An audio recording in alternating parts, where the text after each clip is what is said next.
Xayawaanada isku nooca ah ayaa kala duwanaan kara sida eyda oo kale.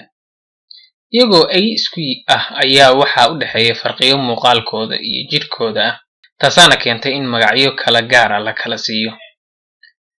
Xayawaanada kale oo dhanna waa sidaas, khaasatan hadday xayawaanadaas ku kala nool yihiin gobollo kala gedisan. Mararka qaarkood ayaa midabkoodu kala duwan yahay ama kala waaweyn yihiin qaybtooduna yaryar tahay. Marka sidaas daraaddeed ayaa loogu magac daraa qaybtood gobolka ay ku nool yihiin ama mandiqada ay ka soo jeedaan. Waa kuwan marka 10 xayawaan oo loogu magac daray Soomaalida. Dibqalloocyada ayaa noocyo kala duwan leh. Sanadii 2013 ayaa waxaa dhulka Soomaalidu degto laga helay 2 nooc oo cusub oo dibqallooca. Nooca hore ayaa waxaa laga helay meel magaalada Burco ku dhow. Nimankii ajaanibta ah ee helay ayaa waxay u bixiyeen oo ay afka Ingiriiska ugu yeeraan dabaqallooc, iyagoo ka wada magaca ay Soomaalidu u taqaano dibqallooca. Marka dibqalloocaas ayaa waxaa Ingiriiska loogu yeeraa dibqallooc. Nooca labaad ayaa waxaa laga helay meel ka tirsan gobolka Bari oo u dhow Galgalan.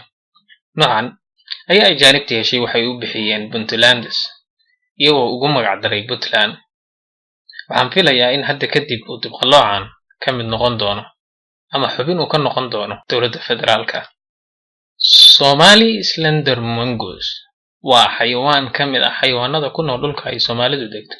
Waxaan filayaa inay Soomaalidu u taqaan soongur, maadaama uu dhulka Soomaalida la degan yahay ama uu ku nool yahay ayaa soongurtaan loogu magac daray Soomaalida. Kan waa dameer dhulka baadiyaha ku nool, inkastoo la yidhi waxaa laga baqayaa inuu dabar go'o amaba ay tiradiisu aad u yar tahay. Waxa uu ku noolaa Soomaaliya, Itoobiya, dhulka Cafartu degto iyo weliba Eritrea. Dameerkan ayaa waxa uu caan ku yahay in lugihiisa qaybta hoose uu uga eg yahay dameer farowga oo caddaan iyo madow isugu jiro. Somali Bush Baby xayawaankan oo aan magaciisa af Soomaali ku garanayn ayaa waxa uu ku nool yahay koonfurta Soomaaliya iyo Kenya. Xayawaankan ayaa ah habeenley ee habeenkii socda oo cuntadooda raadsada. Somali Hedgehog xayawaankan oo filayo in la dhaho caanaqub ama kashito. Noocan ayaa waxaa laga helaa Soomaaliya oo kaliya, sidaa darteed ayaa loogu magacaabay Somali Hedgehog. Shimbirtan ayaa waxaa loo yaqaanaa Somali Bee Eater. Waxa ay shimbirtan aad u cuntaa xasharaadka sida shinnida oo kale, sidaa darteed ayaa loogu bixiyay Bee Eater ama shinni cune. Bisadan ama mukulaashan Soomaaliya kuma noola, laakiin Soomaalida ayaa loogu magac daray. Waa bisad qurux badan oo leh dabo timo badan. Waxa ay ka mid tahay noocyada bisadaha ee aadka loo jecel yahay.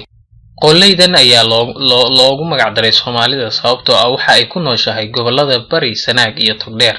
Meelahaas kaliya ayay ku nooshahay, inkastoo aan laga warhayn hadda inta ay tiradoodu tahay iyo inay tiro badani ka nooshahay.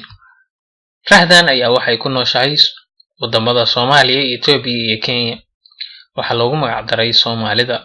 Rahdan ayaa laga helaa dhulka cawska ah iyo meelaha ay biyuhu roobku fariistaan.